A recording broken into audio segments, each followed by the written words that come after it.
এরকম multinational tournament আসলে বাংলাদেশ কেন অলওয়েজ এরকম জানি একটু সমীকরণ অমুক জিতলে তমুক যাবে একটা ব্যাপার চলে আসে, এই ব্যাপারটাকে কিভাবে অ্যাড্রেস করেন? আমরা কখনো এভাবে দেখি না, প্রত্যেকটা ম্যাচ আমাদের জন্য ইম্পর্টেন্ট। আগের ম্যাচটা হেরে গেছি তো কিছু বলার নেই এই ম্যাচটা নিয়ে, কারণ আগের ম্যাচটা আমরা খুব বাজেভাবে হারছি, আর্লি অনেক উইকেট পড়ে গেছিল।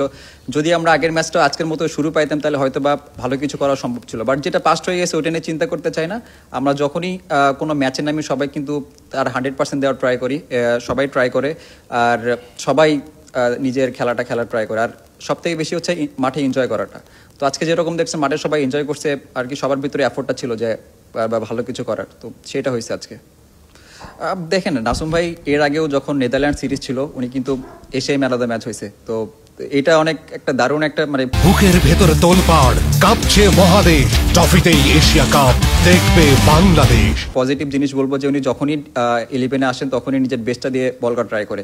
আজকে প্রথমবার যেভাবে করছে, প্রথম 1-2 বারে কিন্তু মানে খেলাটা অনেক দিকে আমাদের দিকে আসছে।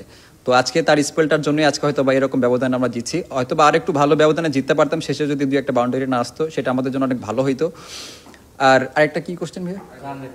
আসলে এটা জিনিস না আফসোস করতে চাই না, কারণ যেটা পাস্ট ওটা হয়ে গেছে, এখন আমাদের সামনে যে ইকুয়েশনটা থাকবে সেটার দিকে তাকায় থাকবো আমরা। এই বিষয়ে আমার থেকে হয়তো বা ক্যাপ্টেন এবং ম্যানেজমেন্ট ভালো বলতে পারতো, বাট আমার কাছে যেটা মনে হয় যে তারাও কিন্তু অনেক ভালো বল করছে এর আগের ম্যাচগুলোতে কিন্তু আমাদের ভালো একটা ব্রেক থ্রু বলেন, মানে রান কিভাবে কমে শেষ করা যায় সেটা কিন্তু করছে, তো তাদের উপর বিশ্বাস ছিল ভালো করার। আজকে হয়তো বা একটা খারাপ দিন গেছে, বাট সামনে অবশ্যই ভালো করবে ইনশাল্লাহ।